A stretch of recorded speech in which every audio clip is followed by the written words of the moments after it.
So how many here had a very nice, normal, and happy childhood? How many here? Okay, wow, well, most of you.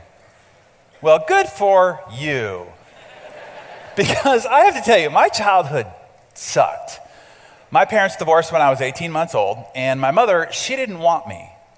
In fact, she never wanted to have children, and I was kind of that accident. And when she was told by the doctor that she was pregnant with me, her response was anger and then disappointment. Disappointment for the rest of the 9 months until I was born, and then a few months later, they decided that they were going to divorce, and so she just enthusiastically threw me and tossed me to my father, walked out the front door, never looked back. Now, you have to understand, my dad was only 23 years of age at the time that I was born, and he had just moved from the San Francisco Bay Area, where his whole family network was, to what seemed like the middle of nowhere, Albuquerque, New Mexico, to take a job as an overworked, underpaid university football coach.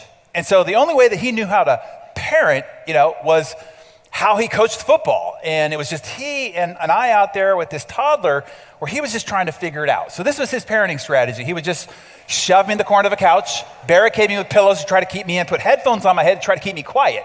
And if you see the stunned look I had on my face, I had that pretty much most of my childhood under my dad's parenting. And as I mentioned, you just kind of had to fend for yourself. Survival of the fittest was definitely the modus of operandi in our household. And as I mentioned, he coached like he parented like he coached football, which meant there was no whining, no crying, no excuses, lots of yelling, and a whole lot of cursing. Y'all remember the movie Full Metal Jacket? Okay, Sergeant Gunnery? That was my father, essentially, or his twin. And growing up in our household was like growing up in his own personal little boot camp. In fact, my dad was infamous for one of his coaching philosophies on the gridiron, and that was no matter how hurt a player got on the field during the game, they were not allowed to come out of the game, no matter what. Well, one time this linebacker just gets smashed in the middle of the field. He wobbles to the sideline, begs my dad to take him out of the game. My dad grabs him by the face mask, veins ripping, teeth clenched, spitting through it. Not unless you're showing bone. And he pulled back his shoulder pad, and out from his neck came a stick in his collarbone. And so whenever I got really sick and I begged my dad to stay home from school, he'd yell from the other side of the house, what? Not unless you're showing bone. And I'd have to drag my sorry ass out to school. Well, when I was age 4, my dad married my stepmonster.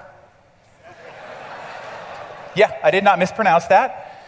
And they went on to have 2 other children. And because in her eyes, I was of the other woman, she did everything she could to try to ostracize me from the family at every turn. So I was literally, as you can see here, a redheaded stepchild. And you can see that my dad tried to save money by cutting my hair himself, which I think I suffer more emotional trauma from than anything else of my childhood. Now, I tell you that story because the reason why I get the chance to be in front of you here today as the high-functioning achiever that I have become is precisely because of this dysfunctional upbringing. You see, a lot of people look at their past as wounds that they need to heal from, when in actuality, those are the muscles and the training development that you've had that now allows you to go out and do extraordinary things that ordinary people just can't do. You see, your adversities are your advantages.